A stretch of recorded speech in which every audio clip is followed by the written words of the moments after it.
Whispered melodies and tales में आपका स्वागत है और मैं हूं आपका दोस्त और इस चैनल का सूत्रधार देवव्रत मजूमदार। चलिए कहानी शुरू करते हैं। चारुलता की खोज में एपिसोड 4। 126 दिन पहले।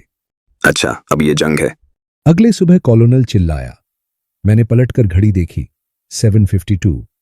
मेरी पहली सेंट जोसेफ की कक्षा फ्रेंच 18 मिनट में शुरू होने वाली थी। मैंने कुछ बार पलकें झपकाईं और ऊपर कॉलोनल की ओर देखा, जो काउच और कॉफी टेबल के बीच खड़ा था, अपने अच्छी तरह घिसे हुए, कभी सफेद रहे टेनिस के जूते लेस से पकड़े हुए। वो मुझे घूर रहा था और मैं उसे। फिर जैसे धीमी गति में कॉलोनल के चेहरे पर एक मुस्कान फैल गई। मुझे मानना पड़ेगा, उसने आखिरकार कहा। ये बहुत चालाकी से किया। क्या? मैंने पूछा।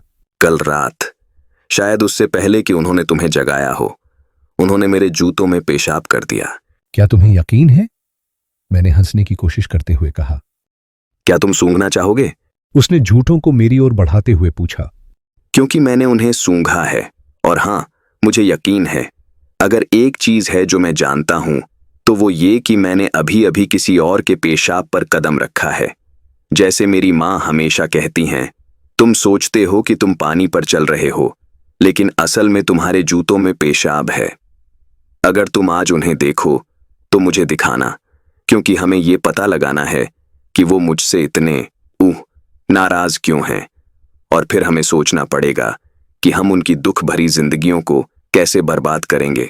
जब मुझे गर्मियों में सेंट जोसेफ हैंडबुक मिली और मैंने देखा कि ड्रेस कोड के सेक्शन में केवल 2 शब्द थे, कैजुअल मोडेस्टी, मुझे ये कभी नहीं लगा कि लड़कियां आधी सोई हुई कक्षा में कॉटन के पायजामा, शॉर्ट्स, टी शर्ट्स और फ्लिप फ्लॉप्स पहनकर आएंगी। साधारण और विनम्र, मुझे लगता है।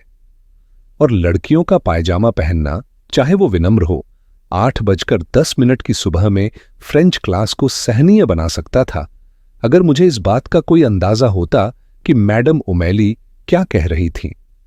ओह माय गॉड, मुझे फ्रेंच 2 पास करने के लिए काफी फ्रेंच नहीं आता। को फ्रेंच में कैसे कहते हैं?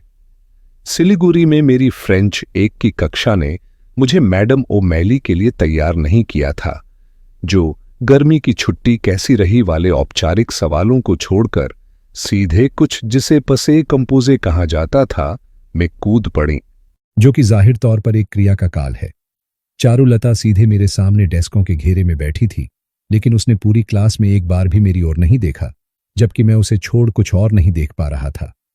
शायद वो कठोर हो सकती थी, लेकिन जिस तरह से उसने उस पहली रात भूल भुलैया से बाहर निकलने की बात की, इतनी समझदार, और जिस तरह से उसका मुंह हमेशा दाईं ओर थोड़ा ऊपर मुड़ता रहता था, जैसे वो मुस्कुराने की तैयारी कर रही हो, जैसे उसने मोनालिसा की अनोखी मुस्कान के दाईं ओर को पूरी तरह से निपुण कर लिया हो। मेरे कमरे से छात्र संख्या काबू में लग रही थी, लेकिन जब मैं कक्षा क्षेत्र में पहुंचा तो वह मुझे भारी महसूस होने लगी। वह एक लंबी इमारत थी जो डॉम सर्कल के ठीक आगे थी। इमारत को 14 कमरों में बांटा गया था, जो झील की ओर देखते थे।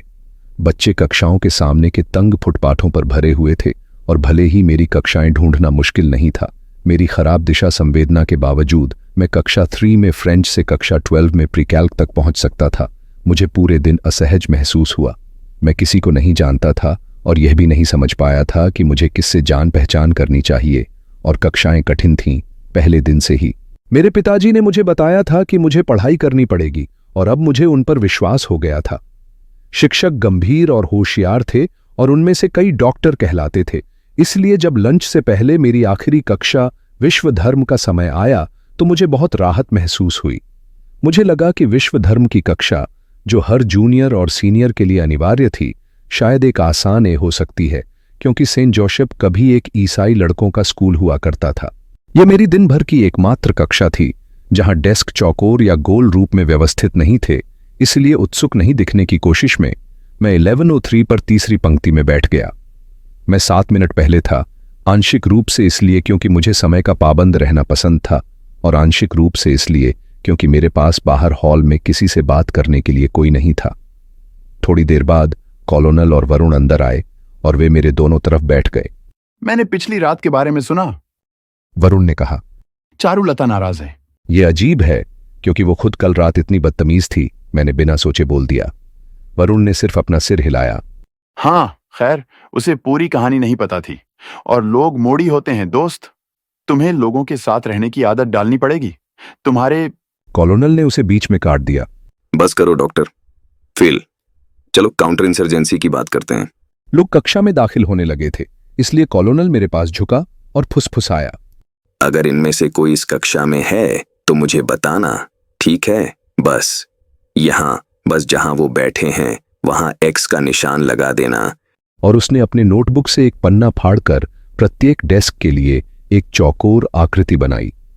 जैसे जैसे लोग कक्षा में आ रहे थे, मैंने उनमें से एक को देखा। वह लंबा लड़का जिसके बाल खूबसूरती से खड़े हुए थे, रणवीर। रणवीर ने कॉलोनल को घूरा जब वह उसके पास से गुजरा, लेकिन घूरने की कोशिश में उसने अपनी निगरानी खो दी और एक डेस्क से टकरा गया।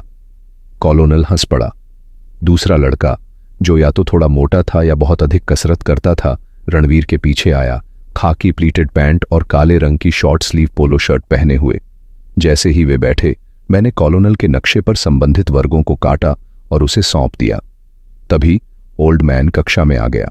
वह धीरे धीरे और बहुत कठिनाई से अपने खुले मुंह से सांस ले रहा था। उसने मंच की ओर छोटे छोटे कदम बढ़ाए। उसके एड़ी के हिस्से मुश्किल से उसके पैर की उंगलियों से आगे बढ़ रहे थे। कॉलोनल ने मुझे हल्के से ठोका और अपने नोटबुक की ओर इशारा किया, जिसमें लिखा था, ओल्ड मैन के पास सिर्फ एक फेफड़ा है। और मुझे इस पर शक नहीं हुआ।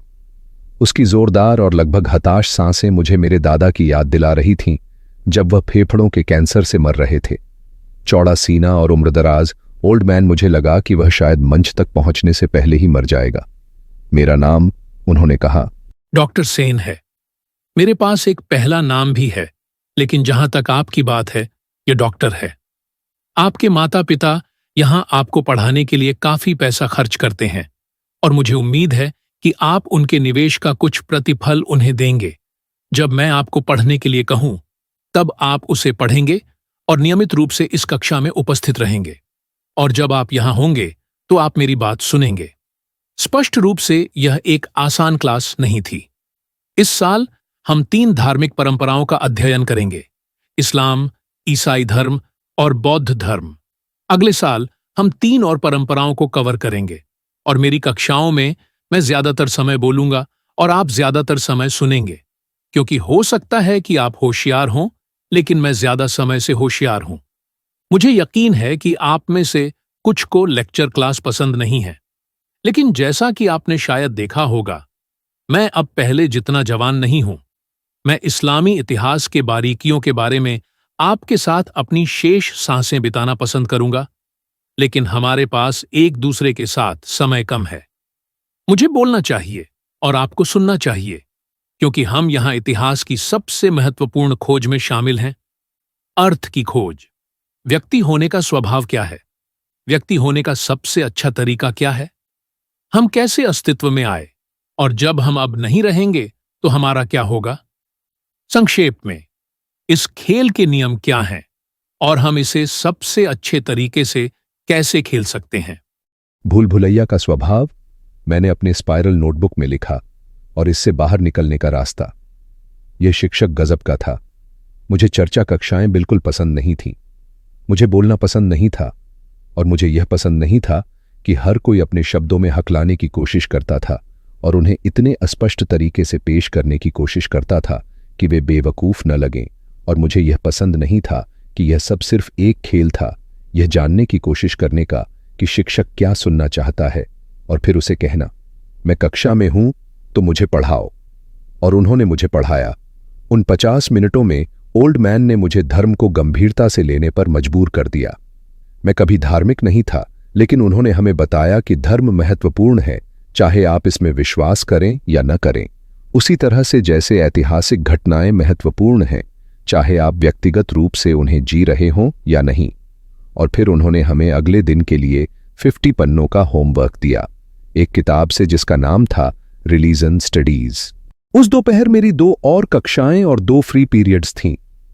हमारे पास हर दिन 9-50 मिनट की कक्षाएं होती थीं, जिसका मतलब था कि ज्यादातर लोगों के पास 3 स्टडी पीरियड्स होते थे, सिवाय कॉलोनल के, जिसके पास एक अतिरिक्त इंडिपेंडेंट स्टडी मैथ क्लास थी, क्योंकि वह एक एक्स्ट्रा स्पेशल जीनियस था।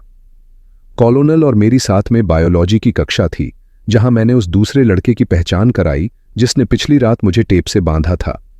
अपने नोटबुक के टॉप कॉर्नर में कॉलोनल ने लिखा, Longwell Chase, senior W Day warrior, Sarah का दोस्त। अजीब। मुझे याद करने में 1 मिनट लगा कि सारा कौन थी। कॉलोनल की गर्लफ्रेंड। मैंने अपना फ्री पीरियड अपने कमरे में बिताया, धर्म के बारे में पढ़ने की कोशिश की। मैंने सीखा कि मिथक का मतलब झूठ नहीं होता।